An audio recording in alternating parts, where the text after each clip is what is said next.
Hi, my name's Daniel Cleveland. I'm going to talk a little bit about violence in video games and individual and parental responsibilities. Um, Imagine a world with 20 million more murderers, all of them having one thing in common. These people all decide to play Grand Theft Auto 5, one of the most violent games in the video game industry. This is the sort of thing that people against violent video games believe, that violent games cause violent people. In reality, the amount of people who play violent video games is astronomical. If video games were the cause of violence, the world would be a much harsher place. With all the school shootings and violence we have heard about over the last few years, it's easy to want to blame it on video games that relate to violence. However, when we look into how many people play these games, the history of violence before video games, and how many of them can actually be considered violent people, there's no way we can blame video games for the violence of a few people. Instead, we should look at the parental responsibilities of educating their children on the rights and wrongs of violence and allowing or not allowing them to play the appropriately rated games. We're going to take a quick look at the timeline of violent games and school shootings, the restrictions placed on games, and the individual and parental responsibilities of playing these games. To begin, let's briefly discuss the timeline of violent video games. According to the National Coalition Against Censorship, Mortal Kombat is the first video game to feature lifelike, realistic violence. Mortal Kombat was released in 1993. In 1998, the first Grand Theft Auto game was released, and since then, many other violent games have also been released. Now let's compare Southern Oklahoma's list of school shootings in the U.S. with some dates and the amounts of homicides between 1993 and 1994. There were 42 homicides from school shootings in the United States.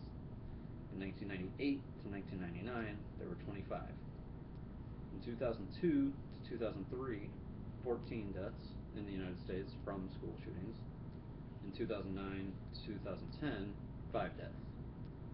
Looking at these numbers, there's a better correlation to a decrease in violent school shootings since violent video games have been available. But even with numbers like that, people still think video games are the cause. So what kind of restrictions are on video games? Video games have an ESRB rating system, an entertainment software rating board, ranging from early childhood to adults only games. The ESRB system describes what each rating involves, such as language, sexual content, violence, and more.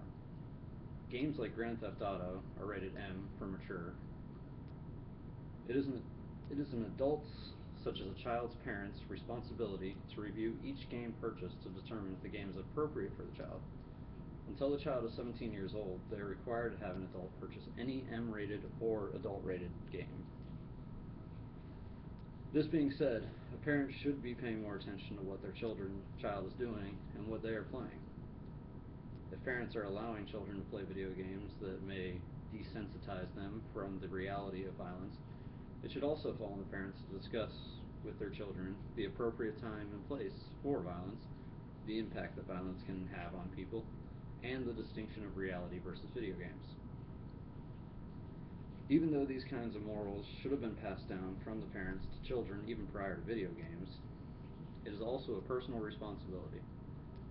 Part of growing up is learning to take responsibility for your actions. I was taught from a young age that if I did something that I wasn't supposed to do, I was required to suffer the consequences. If my brothers and I were fighting, we didn't blame it on Street Fighter or Mortal Kombat. We were upset with something the other did and fought each other knowing that we would get into trouble. So in conclusion, instead of blaming video games for someone's negative upbringing, maybe we should be blaming the parents of these people for not doing everything in their power to teach their kids the morals to know right from wrong, reality versus fiction, and the impact that violence can have on other people.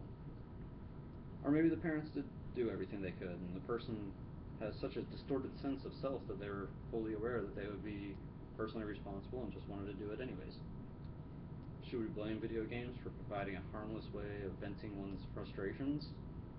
Or should we blame the parental and personal irresponsible individuals for allowing these deranged people to think that in any sense of the word that sort of violence would be okay?